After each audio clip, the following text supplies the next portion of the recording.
mind if you just stand up with what you are eating and just walk around, talk to one or two people. Yeah, nice, and just get to know people. Come on, move from your seat, move around. Hey, let's get some energy going in this place. Let's get some energy going. Move, go. Make sure you go and talk to the people you've never talked to before. Everybody, get up, guys. Start from your table. Stand up and meet people. Stand up from your seat if you can and meet people.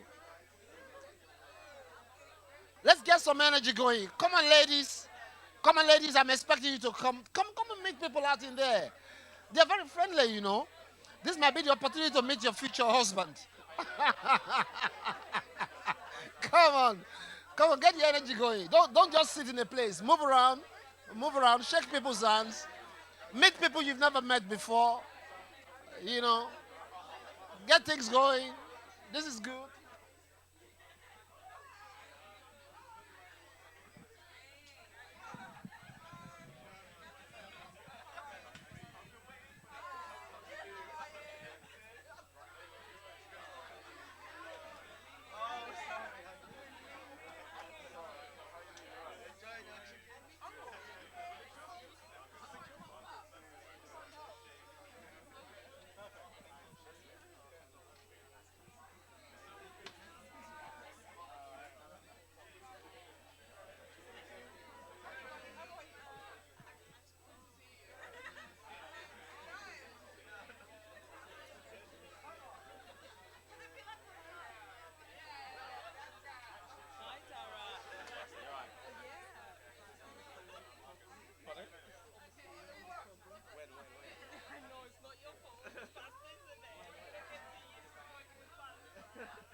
Okay, now it's getting difficult to stop you now. Let's try and grab a seat.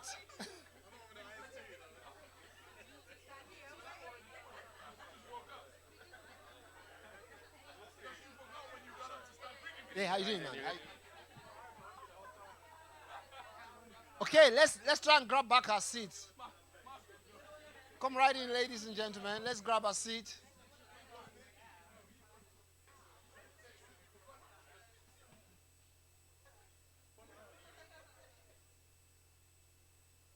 Let's grab a seat.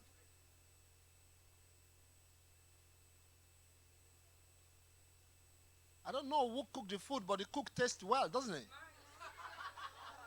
But let's give those people that cook the food a round of applause. Great job, great job. And one of the things I love is the young people who are serving. The next generation of leaders. They are taking it up and they are serving. So for all those young people in black and white, they're looking really good today. They made an effort. Let's give them a round of applause. It's amazing stuff. It's amazing stuff. It's amazing stuff. Now, if you want to grab a seat, come in. I don't want people. It would be great if people are not standing. Just grab a seat. This is a sign to show I'm getting old sitting. Just grab a seat. If you're out, is anybody out there? Let's come together as a family and just have great fun tonight. Yeah. Okay. Let's talk. You can still eat while we just talk. We're just gonna have some great talk. It's about emerging leaders tonight. I guess everybody is a leader in one way or the other. You are born to be a leader. I will need your attention now, very much, because they said the emerging generation, the millennial generation, they have 3 minutes attention span. In our own days, it's 21 minutes. If you speak for 3 minutes and they can't get you, they bring their phone out. So use your phone if you're going to take notes. But if not, please don't do Instagram, don't do FaceTime, don't chat with your boyfriend or your girlfriend or anything. Let's just make this night what it is. I love the young people. I love the young people. I love the emerging generation. I love them so much. I love them because I've learned so much from you guys. So, in part of my life, in what I do, I've done a massive study on the millennial generation and Generation Z. And I think they are the kind of generation that's been misunderstood by many people. That's why I love your generation a lot. I love what you carry. I love who you are. And I love the fact that you are actually born with Apple and iPhone right in your mother's tummy. So when they ask you, when I tell some people, do you know they used to ding this what do you call them, the phone? You tap the phone, you do greet. They say, what's that? Which area in that? Do you understand the television? You have to turn it around to turn to the station. They say, what's that? You just sit down there and pray. You even tell there's some television. You speak to the remote control. They do the stuff for you. But I love what everyone in this generation brings as it is. It's an amazing generation. They call them the missing generation, but they are the most outstanding generation. Some creature that God just brought into this world that we are. And if you know the reason why I love you guys is that I have children that span this generation. My oldest daughter is 32. My youngest is 18. So if you have living with those human beings that are different from me, from 18 to 32, you must know that they have shaped me totally. I am not the same person that I used to when my mother gave birth to me. The one I gave birth to actually changed my life. From 18 to 32, you can imagine living with those wonderful creatures that I call my daughters. Why do I say that? Because I love them and I love your generation because I have learned so much from them. Rather than me teaching them, most of the time, I think it's about me learning from them. Because they have so much in them to learn from. There's so much ingenuity about your generation that one needs to learn from. One of the things I've learned quickly about your generation in my early days is to answer the question why. Because every single thing is why. I say, come on, can you get me a glass of water? Why that? Do you need to tell you why I am dying? Will I die before you get me a glass of water? Because everything must come with a question why. Why? Because the generation you were born to is to question, is to challenge, and is to provoke. And that's why I love it. I love it because even you are in a generation that nothing is absolute. Right? Nothing is absolute. Unless you prove it, it's not absolutely absolute. A generation where it's technologically driven. Everything is technology as it is. My youngest daughter, I was telling Pastor Nick, I'm taking her to university tomorrow, University of Manchester tomorrow. So it will only be my wife and I alone at home. So I've kind of asked her to make a list. If the television doesn't switch on, what should I press? Write it down.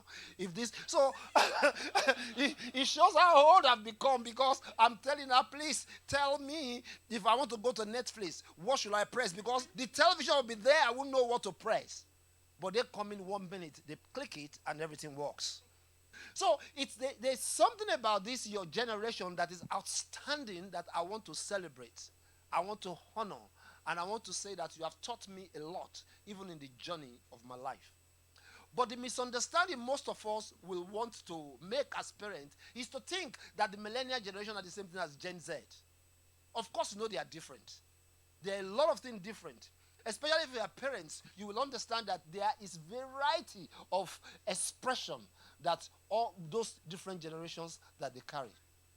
But the interesting thing about all of this thing is how do you guys become the very best of leaders that we are lacking, or the very best of leader that will shape tomorrow? It's about you becoming leaders. It's about you becoming what you have been created by God to be and to become. So tonight, I want to speak about KFC. Anybody heard about KFC before? Anybody heard about KFC? Anybody heard about KFC before? KFC what? Fried chicken, is that? Yeah? KFC fried chicken. That's what you know about KFC, fried chicken. KFC. Well, I'm not talking about Colin Sanders chicken tonight. I'm talking about KFC. And if there's anything you will remember tonight, I want you to remember KFC. So what's the KFC? Number one, what does that K stand for? K means know where you are right now in life. K stands for knowing where you are right now in life. Very important. Pay attention. And F there means find out where you need to be. And C there mean change everything that you need to change. Does that make sense to you guys?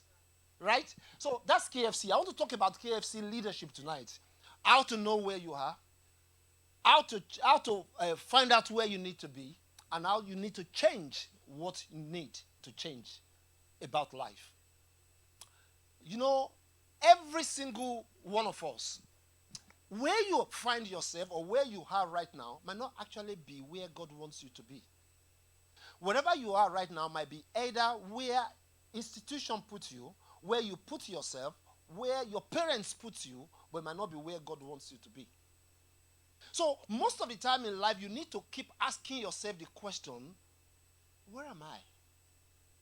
Because until you are able to know where you are, you might not even know where you're going in life. Interestingly, do you know that even in the Bible, the very first question God asked human being was the question, where are you? So God asked Adam, where are you? Not because God doesn't know where Adam is, but because Adam finds himself in a place where he's not supposed to be. And each one of us in life, you want to move to the next level of life, and it does not matter whatever age you are, you have to ask yourself, where actually am I? Where am I right now in life? Am I in the right place? Am I in what am I actually doing what I'm supposed to do? Am I in the right place in my relationship with God? Am I in the right place in college? Am I in the right place in work? Am I in the right place in my aspiration and desires and what I want to be or what I want to become? And until you ask yourself that challenging question, you will always remain where you are. And you don't know that there are better things for you in life that you can become.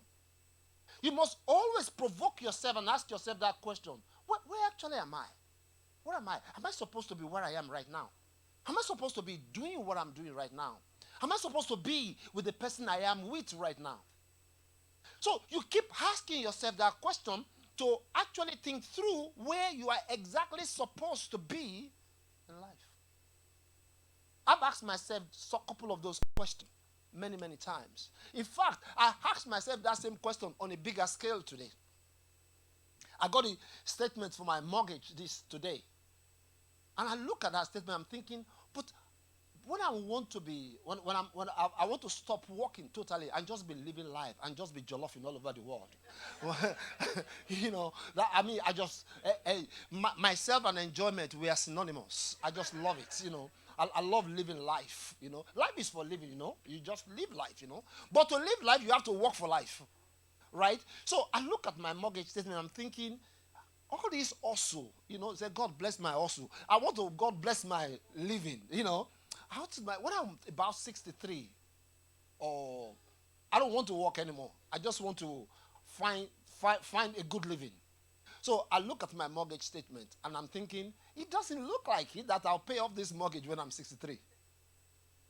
So I ask myself the question, where I am, then where do I want to be? I must do something. So I made a call to the bank and I said, the way I'm looking at this thing, big boy will be hustling, even when I'm that age. And then, so I spoke to the guy. He said, this is what you need to do. This is what you need to do. This is what you do. And then, in a matter of time, after discussion, negotiating, doing some stuff and bits and bobs and stuff like that. So he kind of said, pay this, we lower this rate here, take this, another one. He kind of lower what I will pay for about 4 years, cut it short. Why is that? Because until you kind of assess where you are, it will be difficult for you to know where you want to be. When I first came to UK many, many years ago, my first job was helping them to load the back of a vehicle in Alsden. So when I go to work in the morning, I wear a suit. So my wife used to say, you are going to load the back of a vehicle and you're wearing a suit. I said, yeah. He said, but who goes to, when you get there, they're going to give you overall. I said, because I'm kind of thinking where I am is not where I should be. So I'm thinking ahead of where I need to be. So when I get there, I take off. They used to laugh at me at the warehouse. So I'll take off my jacket, take off my tie, and then put on the overall. Help them to load the back of the vehicle. When I finish again, I put on my suit. I even have a briefcase. You know, because I know I have to tell myself where I am is not where I'm supposed to be. And so if I want to think about where I need to be, I have to start thinking of where I need to be. So over time, I would then take a bus into Oxford Street. So all those big shops at Oxford Street, Selfridges, Marks and Spencers, and John Lewis, I would walk inside those shops. In those days, before you guys were born, hardly you will see any black person walking in those shops. In fact, as you enter Evans, all full of white people looking, they look like angels, shining, everything. Then, not now. Level has changed now, so you look at all of them, the way they smell, everything, you are just you are a fresher from the boat from Nigeria, you are in there. So, and I walk through those shops, and I'll say to myself, one day, I'm not only going to walk here, I'm actually going to lead here. I will tell myself. So I used to go twice a week. I'll take a bus to Oxford Street. I'll go to each of the store. I'll walk from level to level. I'll say one day, because whatever you want to be in life, you have to first of all cram it. You see, what you see is what you become. Until you see it, you can't become it. It's an illusion, right? You have to carry it on your head. And I used to walk through all those things. You think I'm mad, but it builds up in you, because faith is actually action of what you aspire and hope of what you see. But years later, down the line, my very last secular job, before I went into my personal consulting and ministry, I actually worked at Marks and Spencers, Marble Arch. Then it was the largest the most profitable per square meter any retail store in the world, according to Guinness Book of Record. And I became the store manager. What am I saying to you guys? I was young. I was about 30-something years old. But you have to think, where am I? Where do I want to be? Know where you are. You have to challenge yourself. Am I really where I want to be? If you're in school, am I really studying what I'm supposed to study? There's a difference between studying what you have been gifted by God to and studying what your parent impresses upon you. No, it's a lot of difference. It's a lot of difference. A very friend of mine called me one time and said, I don't know what's wrong with my daughter. I said, what's wrong with your daughter? About 17-year-old girl. He said, I'm investing a lot of money to send her to a private school, private primary school, private secondary school, the best in the world. And I just want her to be a barrister like me. I said, barrister? So, and very rich, very... Say, talk to her, because she seems to listen to you. So I told the young lady, 16, 17, I said, let's go for a walk. And we went for a walk. So why don't you listen to your dad? Your dad wants you to be a barrister. She said to me, Uncle, I want to be a hairdresser. Ah! There's a difference between a barrister and a hairdresser. He said, I told my dad I want to be a hairdresser, but my dad said, devil is a liar. Not in our family. The devil is a liar. But then I said to her, I said, but why do you want to be an hairdresser? She said to me, she said, Uncle, I don't need to think how to make people's hair. She said to me, the artistic nature of making people's hair, I can even see it in my dream, even when I make people's hair. And she said, what my dad doesn't understand is that I have an image of what I want to be in future. I said, tell me, young woman. She said, you see, all the most famous people, they go to a salon. I said, that's true. She said, I want to have a salon that is of that level of repute, that when they come, they will know there's somebody that is special that makes hair. And she said, it's beyond that as well. She said, because I want my salon to be such a way that when people come, they want to come again. Because I also want to use it as an evangelistic tool. So I want people, when they come, they have a presence of God. They hear the things about God. And I'm making they cannot afford not to come. I say, over a period of time, I want it to be a place where I can pray for people. And I want to be the very best in doing it. Yet my dad wants me to be a barrister. Does that make sense? This is somebody at a younger age of 16, 17. Very clear, very focused. Understand what. So I went back to the dad. I said, young man, that's what I told you. I said, man, you missed it. this girl actually, because when you know somebody that know what they want and where they're going, they are not confused. They are focused. They are clear. They give you exactly what they want. So first thing, the key part, know where you are. Until you know where you are, you won't know where you're going. So you have to understand where I am. Is it the right place for me? If you're in a relationship, is it the right guy or the right woman I'm hanging out? Or is it the right friendship? Some friends, you need to drop them. Delete their name from your phone. I do that often. It's a quarterly thing for me. I look at some names, I say, this shouldn't be, archive. I don't even want to see them. Because if I see them, I'll be tempted to call them archive. So you have to view is the friendship I have now, is it the right friendship that I have? The place I'm working, is it the right place I should be working? Where are you? Every single thing about you have to check out. Am I in the right place? Know where you are.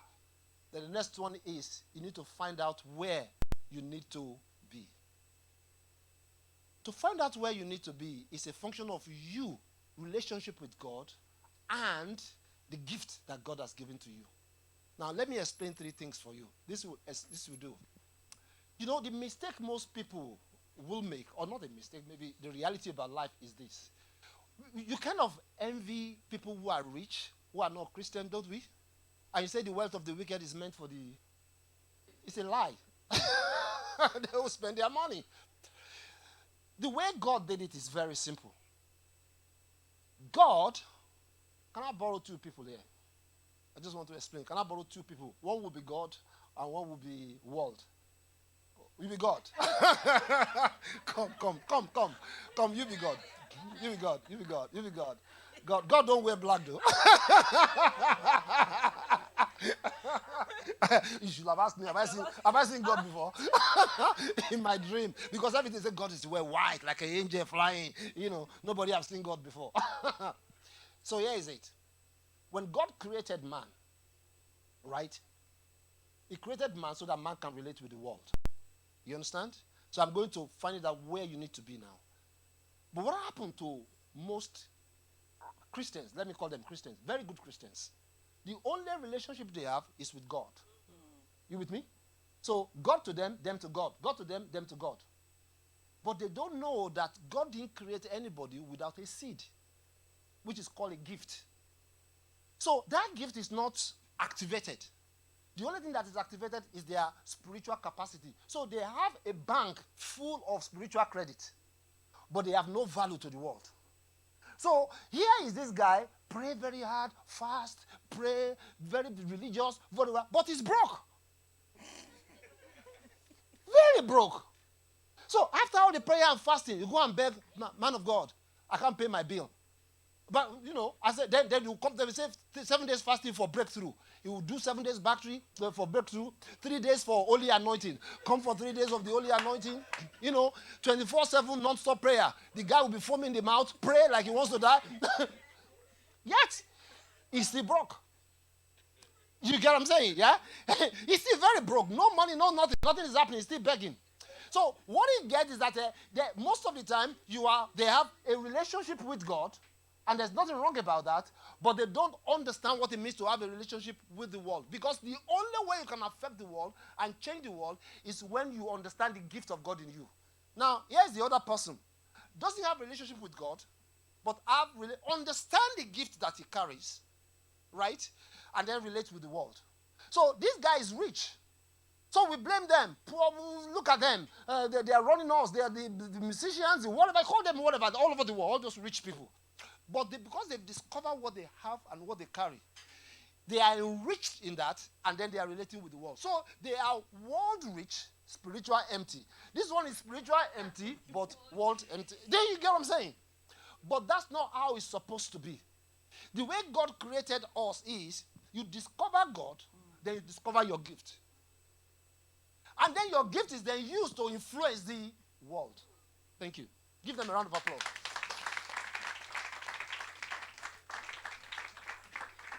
So basically what that is means that find out where you need to be. To find out where you need to be is a function of finding out your gift, your call, your assignment by God that God has given to you. God did not create anybody without putting something in them. Is this for dessert? You're already serving dessert. So what are they serving now? They're just putting plates on the table. Okay. Just let me finish a little bit because I get distracted. Thank you. Thank you. Let's give him a round of applause. Amazing lady. Yeah, thank you.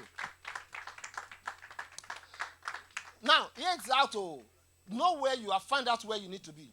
To find out where you need to be is a function of using what God has given to you to be able to influence the world that you are in. Now, this is the question people ask me, always ask me. They said, I hear what you are saying, but I don't even know what my gift is. So if I don't know what my gift is, how can I influence the world that I have?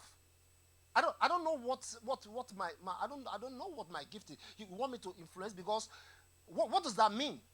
Now let's go back a little bit to the Bible, right? When God created Adam and Eve, pay attention now. Do you know the very first word that God then spoke to Adam and Eve? The very first word that God ever spoke to creation that he created was he gave them the purpose for their creation. So he said to them after creating them, he didn't say fast, pray, go to church, do any of that. The first thing he said to them is, be fruitful, multiply, replenish, subdue. The very first word the creator tells the createe. Now, why did he tell you to be fruitful? What are you going to be fruitful of? Because fruit is an outcome of a seed, correct? Yeah. Are you following the logic? So, you can't be fruitful without a seed. Right? So, that means he himself that created you have already put a seed in you. So, he's asking you to be fruitful on the seed that is already in you. So, everybody has a seed called a gift that is in you. Here is my gift now. I talk. I'm talking today. Tomorrow, I'm talking somewhere in Litchfield. Sunday, I'm talking two places. I just talk. I talk. It's a gift. No, when I was young, they would say, shut up, you talk too much. They don't know that he's talking that is going to make me money. So when your children are talking, you say, you do talk too much. They talk more. I don't know whether in future you're going to be making it, Because what looks like gift, oftentimes we can kind of dismiss it as not the real thing. In each one of us, God has put a gift called it because it's your gift that will lead you to the purpose. It's your gift that will open the door for you. It's what you have inside of you that will be used. That is the means of influence that God has given to you. So people ask, how do I find out what that gift is? What does that mean? Listen, there's a couple of ways you can find out that what God has put in you. Number one, what do you do? What exactly do you do that when people come close to you, they kind of think that, my God, you are unique when you do these things. Do you do people's hair? Do you smile? Do you make people laugh? It's a gift to make people laugh, Some MC, you want to stone them. Say they invited you here to make us laugh. We are even more sad. So it's a gift. It's a gift to be able to make care, to use your hands to do things. It's a gift to have academic intelligence. It's a gift to be able to relate very well. So all those sublime things, they are unique gifts that God has given to everybody.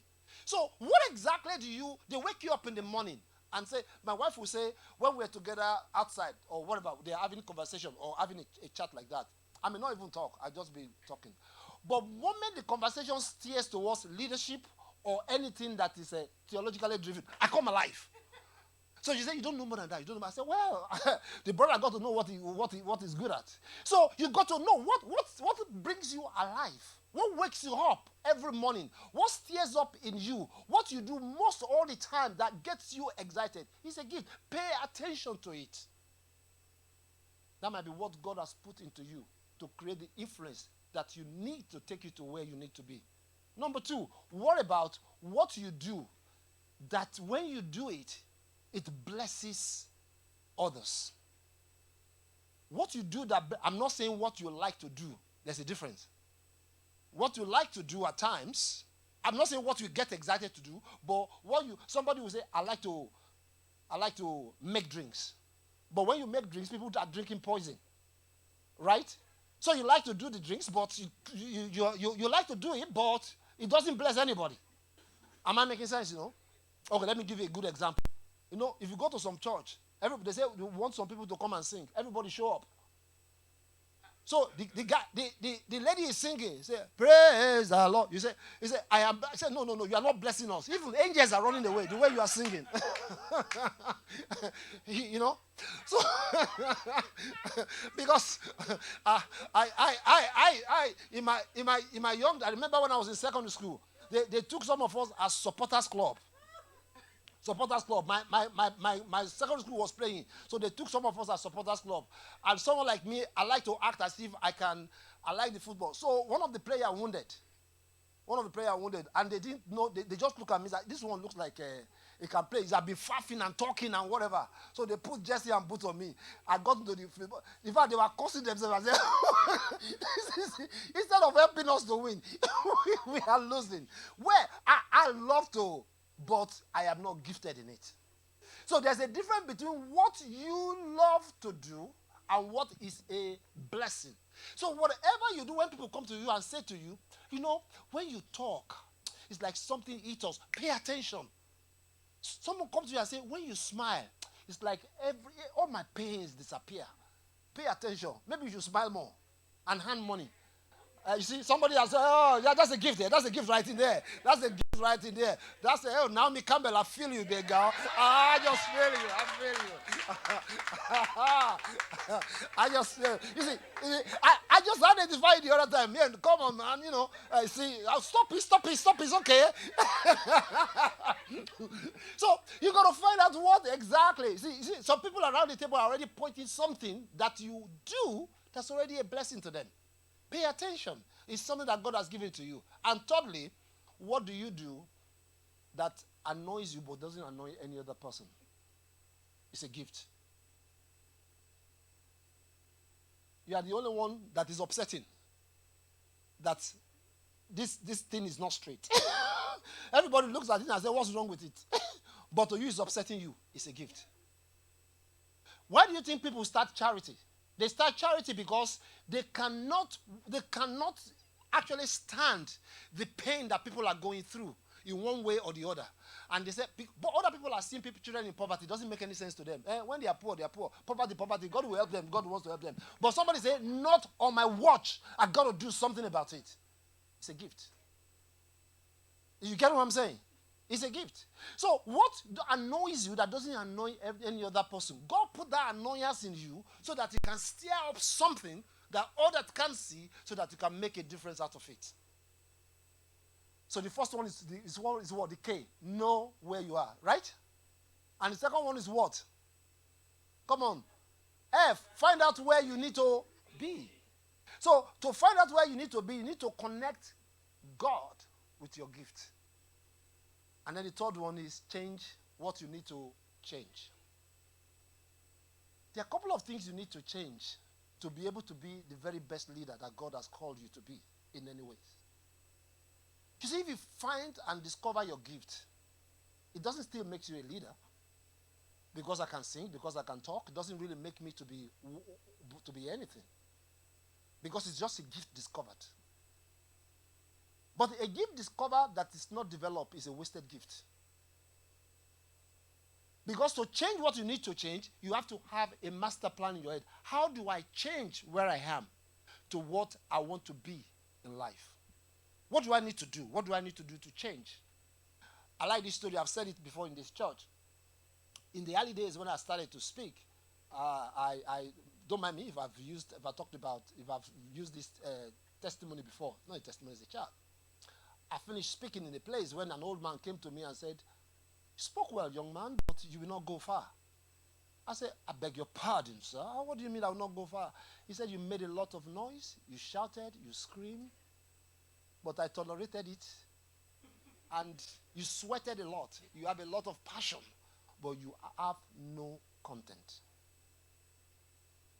I said, that's painful, sir. He said, yeah.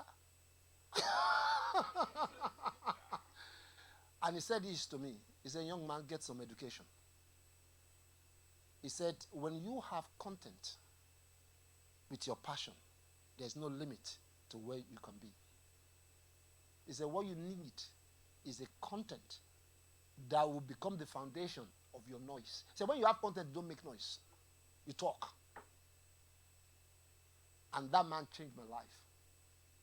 Because he helped me to navigate where I am and where I need to be and inform me what I need to change.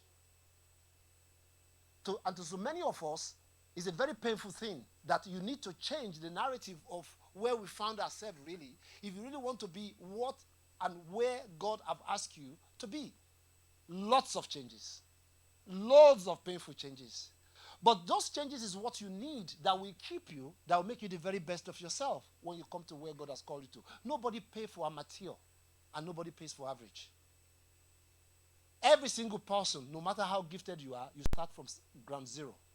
But what happened, they've discovered, is that people will move up and they remain average at a particular level. So they get satisfied with the average. Not that they will not come up, they will come up. They are not at zero, but they will maintain average. Then they maintain the average as life goes on. But they reckon that everyone that breaks records, that makes the difference in life, that goes up like that, every history maker, is that when they move up, when they achieve a level where they think, I'm a little bit up, they create another mark for themselves and move on again. Then they create another mark for themselves and they move on again. I know that because every time I like to swim, every time I go to the pool in the early days, once I swim 10 meters, I'm like, I want to die. Then I started to watch those who are swimming. What do they do to break that record? So the first time I would swim a 20-meter pool, I was like, wow, the world has collapsed. But I realized that every single time when I go to pool down, once I do about maybe 30 to 40, I'm tired. I could not do it anymore. But I thought I need to break that record. So about 2 months ago when I was in US, I made up my mind. I said, you pool, I'm overtaking you today. I'm going to do 50-meter laps. And the moment I did, I pushed, because once you break that, because there's something in your mind that says this is where you are, stay limited here. You can't go beyond that. And that's how my brain works. Once I go up to that 20, you say you can't go further. So fatigue, tiredness that you don't have, blocks your brain and makes you to stop. But I need to overcome it. So I'm thinking to myself, I can't. So I need to go above it. And I did the 50. It's about breaking the fear and the failure factor. A gentleman was speaking when I was in a Global Leadership Summit in Chicago in August. One of the speakers. He's one of the SAS. He used to be one of the SAS. And he told his story. So the first time that he applied to be one of the SAS, right in the middle, he failed. And then for 2 years, it battered his head. And everything that sinks to him is you're a failure. And that failure cannot make you to be what you are. But he tried to overcome it and applied again. About 98 of them applied after shortlisting to become an SAS. Every time, the fear of the failure will tell him, you're going to fail again. Especially when he got to that point where he failed the last time. The fear gripped him that you didn't make it the last time. What makes you think you're going to make it again? Because it's the way the fear factor works in your brain that you can't make it. He overcame that. Out of 87 or 90 something that applied, they were left with 10. After about 4 or 5 months grilling. And then they were to climb the highest mountain in Wales. By then they were broken, their legs, their body. They said they could hardly move, but they told them to climb the highest mountain in Wales. So they got to the top of the mountain, and they asked them to descend down the other hand. But that when they get down to the other hand, there will be a vehicle to pick them. So when they got on top, they said, at least when we get down, this pain will be over. At least we can qualify. And so they were like crawling on their arms, their legs, their everything, that they need to get. So they saw the light of the vehicle, of the truck. They said, okay, that's a hope. We won't die on this mountain. And they got to the bottom of the... So shortly before they got to the bottom, their mobile phone rang again and said, climb up again and descend the other side. At that point, the fear and the failure spoke to him. Drop yourself now. You can do it. That's it. So out of the 10, 6 says, I can't come and die. So they dropped there. But he said, I need to overcome that fear factor. If I need to die doing it, I'll do it. It's all a function of your mind and your brain. And then they started to crawl. Blood all over their hands, their feet, their body, everything started to climb back the mountain as if they are going to the top. They barely climbed up to 5 to 10 minutes. The truck came back. And when the truck came back, he said, we are only looking for those who doesn't have the grit to continue. We are looking for those who will say, irrespective of the challenge and their brain saying they can go, that they will do. And only 4 of them. And there was only those 4 people that were listed in that group of the SAS. What does that say to us? That when you want to change from where you are, where you need to be, something is going to tell in your mind, you can't. You failed before. Nobody can get through this thing. You must be able to overcome that barrier in your mind that no, I must overcome this. It will challenge you. You will have it with you all the time. You have such things that will provoke your mind. For you to change from where you are to be where you want to be, where God calls you, you have to learn the art of first. You need to find that. What is it that God has put into you? What is that uniqueness that God has given to you? The next thing is that you have to develop it. What you don't develop will become dormant. You have to develop it. You have to find people who can help you to grow and develop what you have. You have to find people who can mentor you. You have to find a role model. And you have to find mentors who will be able to help you for what you have. Every one of us has something. And what you have or where you're going to go, somebody's already there before. So it's a wise thing to begin to track the path of those who are there. How did they get there? What are they doing? What is unique? What's special about them? Because that's how you're going to develop and grow. Nobody pays for average. Nobody pays for average. Look at Christian, anybody know about football? Ronaldo, Beckham, all these people that play football. They put more effort than the other people. That's why they get paid. 11 people play football, but there's about 100 million difference. But we play the same thing on the field. So what makes them pay him more than they pay the other? They are able to hone their gift. They are able to be the best in what they do. Don't try and do too many things. That's what I found out in my own life. Find one thing you are good at and invest in that one thing. Continue to do that one thing and be the best in that one thing, because it is that one thing that will make you different. There will be many things. There will be many gifts. In fact, majority of your gift will stem out of the main gift. D.D. Jakes was interviewed, and they asked him, what do you think is your greatest gift? Because you do so many things. You do movies, you sing, you preach, you teach, you do conference, you talk. What's your main gift? What's your main gift? And he smiled. He said, I only have one gift. He said, out of that one gift, everything stems out of. He said, that gift is called the gift of communication. Say, I can communicate through so many diverse ways that you are expressing.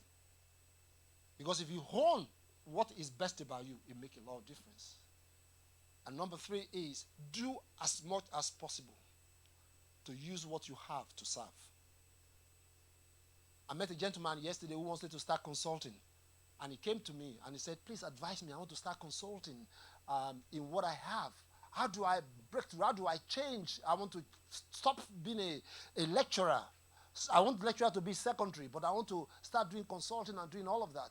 So the first thing I said to him is, look for people you can use what you have to serve for free. I said it is in the place of service, in the place of yielding yourself, in the place of helping others. It is that place that you're going to grow and become the very best of yourself. When you use what you have to serve. For me, I didn't go to school to study consulting. I don't know whether I shared that story before. I was helping an organization. They were looking for a trustee or what's the name of this organization? Christian organization in Mogahanga in those days. And I was just sitting around them, advising them. Just using some of the leadership and the advisory gift that I have for the meeting. Never done consult. I'm just doing it pro bono. Nobody pays me everything. But I'll just go in there, do what I need to do. Until their chief executive resigned. And then we're having a meeting. And then they bring one problem, I'll just solve it. Bring another problem in the meeting, I'll solve it. So the chairman said, looks, this is quite very interesting. So he asked me to excuse them. I thought they'd just sacked me because I talk too much. I'm thinking, what? These people, why are they doing me this way? They called me back in. And they said, you know, the chief executive have resigned. It seems like you are solving all these problems as you are bringing it up. Do you mind if you take a part-time, if you don't mind, 2 days, just to help as the interim CEO until we interview and get a new CEO? It was like a dream. CEO? I need to call my mom. And then that wasn't it. It was when they said to me that we really do not want to disrespect you, but we decided that we'll pay you this amount of money. Will you consider this amount just to help us? You know, some kind of money that you see in movies. And then they put the figure. I thought they made a mistake. So being in Nigeria, I have to act fast. So I said to them that normally I don't take this kind of money. I delay. I don't take this kind of money. Are you sure? So what are you? Remind me again. I want them to say, because I couldn't be. I thought they made a mistake. So when they mentioned the figure, I mentioned it back. They nodded. They said yes. So I was sure that the figure was correct. But then you don't look straight at them. You are using around the table. They are thinking, what is he going to say? What is he going to say? In my mind, I say, Jesus, you are my best. I said, okay, I will consider it. It's because it's you. If it's other people, I will decline. Because a man of God doesn't take this kind of fee. Then I'm praying, God, please do not let my arrogance make them to say, not again. So you have to play it right. So the rest of the meeting, I can't understand what they are saying. I don't even get it. I didn't even get it. I was looking at the figure. I said, my breakthrough at last has come. But there it is. I left that place. I called my friend, who was a solicitor. I said, I can't even remember his name. I said, what's up? I said, can you start a company for me? He said, when do you want to start? I said, I'm a consultant. He said, what do you mean? From where? Where? Which school? Where do you study? I said, that's why you always, you are underestimating what I carry. I said, from today, I'm a consultant. He said, what makes you a consultant? I said, the moment where people can identify and pay for what you carry, you cross the mark. The moment they can identify and say you carry something that is worth being paid for, the rest is different. Pay attention at that moment. And that was how I started. I don't know, 8-9 years ago. The rest is history. Because upon that, but why did it happen? The process of changing is you invest yourself, you serve others. In the place of service, you grow, you develop. But at the same time, something happened. And is that what happened that will take you to the next level of your life? So friends, 3 things. Know where you are. Identify where you are right now in life. Is it the place God wants you? Who put you where you are? Yourself? People? Organization? Or yourself? And that's where you need to be. Where exactly do you want to be? Are you happy where you are? Where do you really want to be? Think through, write it down. and then begin to plan and begin to put into place and begin to change what you need to change from where you are to where you need to be. God bless you.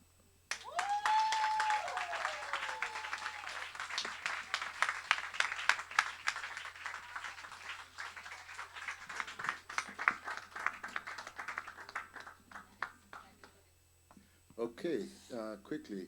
I know you have questions. This is your moment. If you have any question, please ask Reverend Jamie anything. So, anything, any question is here. You have heard KFC, so please feel free. Anyone who wants to ask? Quick. Okay.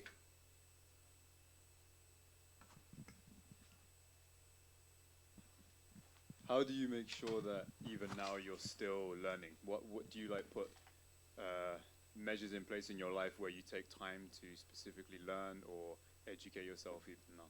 Okay, even up till now in my life, I am still learning.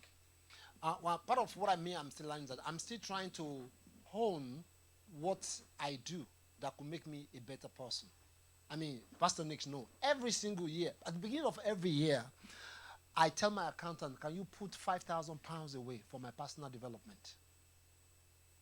And I only spend those 5,000 pounds for only 3 days. So I will fly to Chicago to Global Leadership Summit. And I will sit for about 2.5 days just watching the best speakers in the world on leadership. So, like the last one, I was at the Redeemed Central office yesterday. I was explaining 2 or 3 things about some of the things I learned from there. And some of them is not only what people say, how they say it, how they present it, how they analyze it, and the people you meet. So it's a consistent, continuous thing. To be a leader, you must continually study. You must continually, at any time when you come to my bedside, there's book as much as this in my bedside. But if I move house, the first place I want in any house I move to, I need my study. If you come to my study, I mean, Pastor Nick has been to my study before. His books, he's always everywhere. Because a leader is always a reader. You must always inform yourself. What you have inside is what you're going to give. If you don't have anything, you are empty. Information is power, and knowledge is key.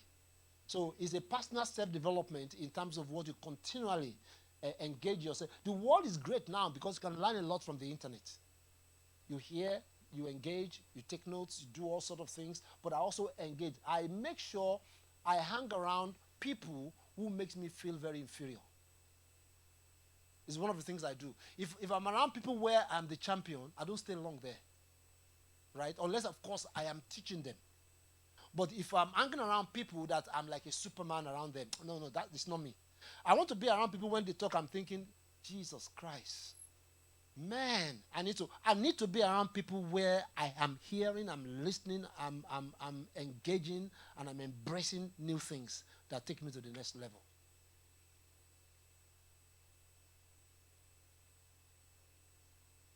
Go on, Naomi. You want to say something? That's emotional intelligence for the Japanese. A Japanese doesn't ask questions. When you speak in a Japanese conference, they don't ask questions.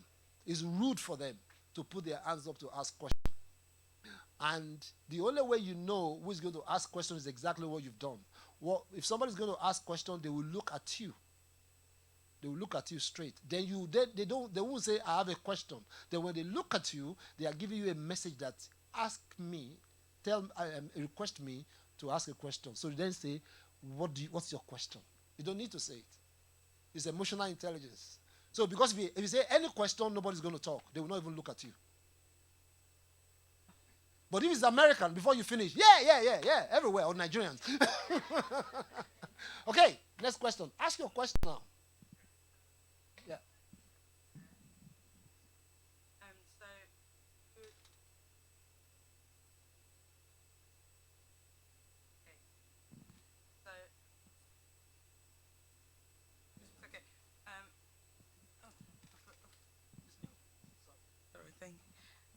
Yeah, so the question I had is, you was talking about we need to get like mentors around us and people that role models and people that we look up to. what if the dream that you have is something that maybe those mentors or anybody around you may not be able to identify with, and it's something that you have to pioneer? Who then do you look up to in moments like that when you have to pioneer something because it's like it hasn't been done before, and you're dealing and you're not surrounded particularly by mentors or people? You don't have someone you can look up to in that specific area that you're dreaming to do. Who then do you look up to? Okay. Point of, if I just correct you, there's nothing anybody's going to do that's never been done before. Every single thing that needs to be done has been done before, right? You might not have mentor when you are doing it. Now, there's a difference between a role model, a mentor, and a coach. Three different things, right? What you might not have is a mentor. Who is a mentor?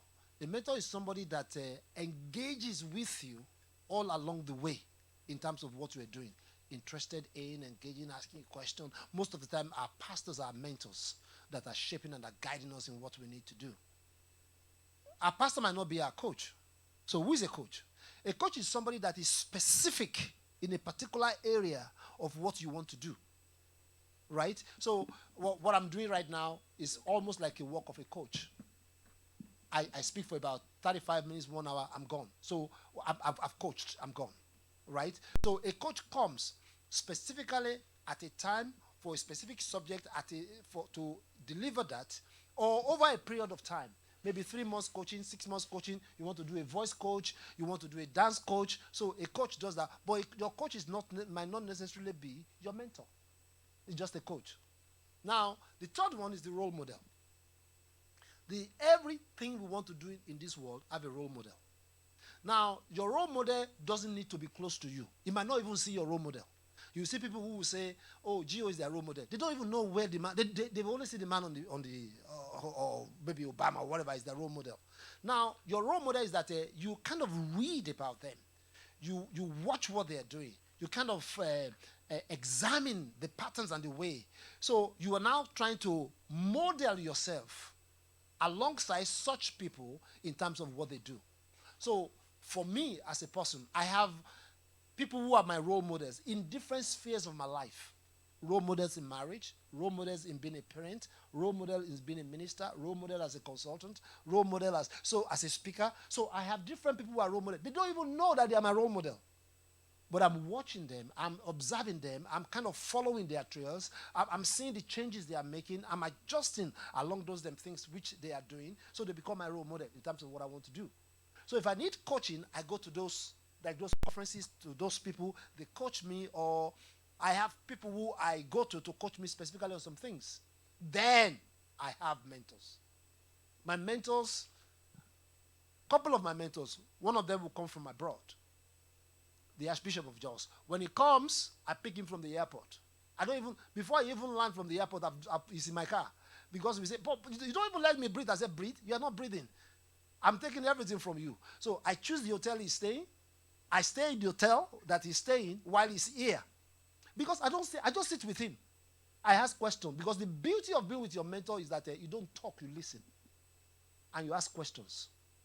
So I ask him questions. He talks. I just make him talk. Because I'm putting him in a hotel so that he can talk. So he talks. So I grab, because some nuggets from your mentor shapes your life in different spheres. I have another mentor in Liverpool, Dr. Tani. So what I do 2 or 3 times a year, I pack my bag, I go to his house, I spend the whole weekend. I just choose a room in the house. We wake up together, sit together, go to work, do whatever. So I'm observing, I'm learning, I'm saying, do that. So your mentor is in your life. So when he sees me, he asks me questions nobody can ask me. How are you? When did you sleep last? Did you go on holiday? Did you rest? So, and I can't lie. So I have to tell him all of that. That is the power that your mentor has in your life. And the shape overall, what you do, what you become. Jesus was a mentor to the disciples. 3 years he ate with them, he walked with them, he slept with them, he did everything with them. He became their mentor, was also their coach. But he mentored them more than anything. Because mentorship is almost a lifetime thing. It's not a one-off mentor you for. So when people come to me and say, "I want you to be my mentor," I just laugh. Because they're not serious. Mentorship is painful. One guy said he wants to be, I'd like to mentor you. I said, show up in my house 6 o'clock tomorrow. Let's start from there. He said, what? 6 o'clock? Then you're not ready. Get off. That's what it costs. You have to yield yourself to the person. You might show up. Another guy said he went to one person. Oh, I've forgotten. He said, you want to be the mentor. He showed up, traveled to America to go and meet this guy. And they sat in the hotel and he didn't even speak to him. And he packed his bag and go. And he make another booking came. He did that for almost 3 or 4 times before the guy said, you are serious. Let's do business together. Because oftentimes, the onus is in you, the mentee, to demonstrate that you really want this thing and you want to go for it. Right? Good stuff.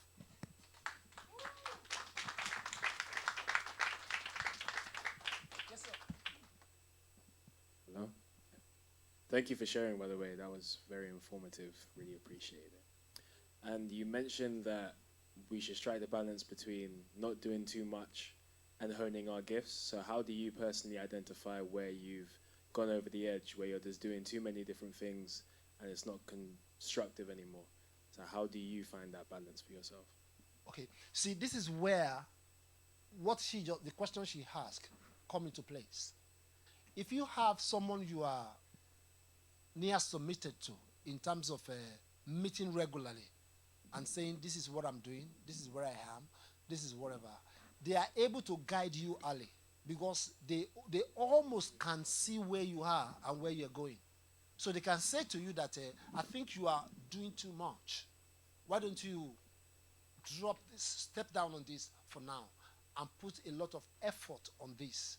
And if you respect them and you respect what they carry, then that means, because what we are talking about is a function of having someone who can advise and guide you more like a mentor in the journey of life. You know, the study we did about the emerging generation, that is the millennia and the Gen Z, the number one request, the number one gap that majority of them say they lack is a mentor. That's the big one. So that's why I'm excited about this generation, right? One thing is a mentor, because oftentimes, according to research, is that who they see as a mentor is not as authentic as what they think, right? So, and authenticity is the key word that describes this generation. If you're not real, if you're not authentic, it's not going to work, right? Okay, well, I'll say it anyway. One of my mentees says to me and said, Pastor, I'm struggling with some issues of life. And I'm praying, I'm fasting, it's not going. So I have to tell him, you know, some things go by prayer and fast, but some things go by other stuff, which you have to discipline yourself with. Right? All the stuff which you have to discipline. So it might be change of location, it might be change of friendship, it might be change of stuff, it might be some guidance that you need. You cannot keep praying and fasting and still in the same location, the same friendship, the same environment, the same everything. You're going back into the same stuff. So this is where help then comes, because there's this thing that is called nature and nurture. Right? So every single human being is born with a nature that is Adamic. What I mean by that is that every human being is born with a nature that will make you to do things that are not in line with God. You understand what I'm saying? Right? But whatever that you want to do that is not in line with God, that is harmful to you, if you find yourself in an environment that nurture it, you become an expert. Am I making sense to you? But if you find yourself in an environment that frustrates it, that element of nature becomes less significant in the way you live your life. Okay, for example, if a man says, I like women a lot,